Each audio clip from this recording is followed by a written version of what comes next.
Hello friends. Today again we'll start with the basic mathematics of your FI BCom semester 1. Last time I have already given the videos for your other sums of 6, 7, 8. Today we are doing the sum number 9. You can see the textbook what I am carrying. It is your basic mathematics new portion we are having. I'll read the question, page number 2.18, sum number 9. Monthly income of A and B are in the ratio of 9:7. And those of B is to C, that is B and C, is in the ratio of 3:2. Now next condition is what given. If 10% of A's income exceed 15% of the C income by ₹90, meaning what? 10% A की income increase हो रही है किससे?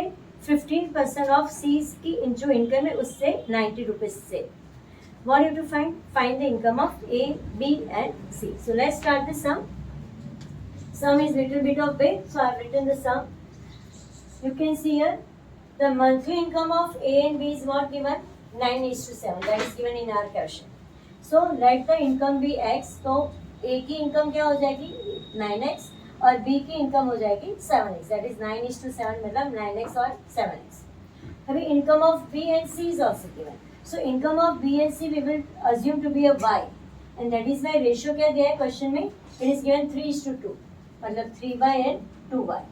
Why we have done separately x and y? क्योंकि यहाँ पर income of A and B है और यहाँ पर income of B and C है, इसलिए हमने उसको डिनोट किया है अलग से x से और यहाँ से y. Now you can see कि A upon B and B upon C. B's income is coming twice. दो बार उसका रेशियो आ रहा है. So how we can do it?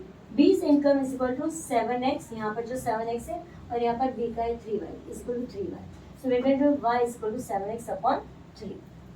Now condition is what given कि 10% of A's income. You can read the question. If 10% of A's income, 10% मतलब कितना आएगा? 10 upon 100 तो आएगा 0.1 of A's income. A की इनकम क्या है हमारे पास? 9x. तो 0.1 into 9x. सेकेंड कंडीशन क्या दिया कि 15% exceeds 15% of C's income. 15% of C income. 15% मतलब क्या आएगा हमारा? 15 upon 100 तो आ जाएगा 0.15 into 2y. 2y कहाँ से आया? C की इनकम हमारे पास 2y है तो 15% of C मतलब 0.15 into 2y. Now what is the condition given after these two? That A की जो इनकम एक्सीड हो रही है, इंक्रीज हो रही है 15% of C से by ₹90.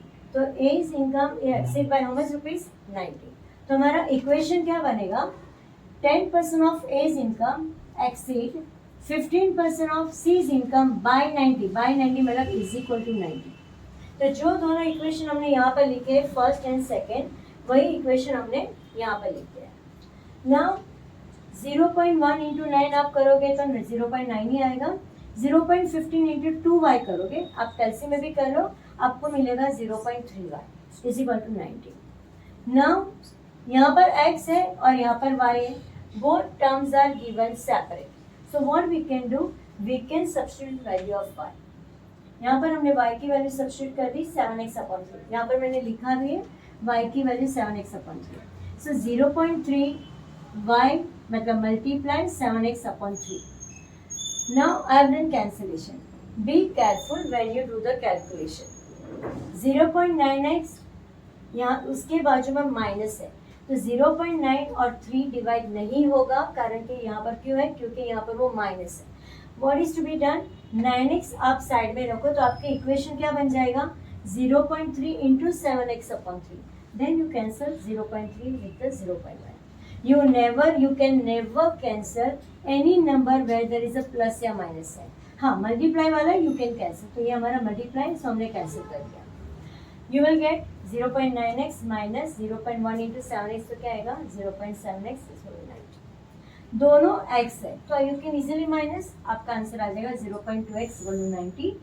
x को डिवाइड करो 0.90 मतलब 90 को डिवाइड करो 0.2 से तो आपको मिल जाएगा x की value 450. Now you got x value 450. It is easy to find income of A, B and C. A की हमारा for A's what is the ratio was given? 9x.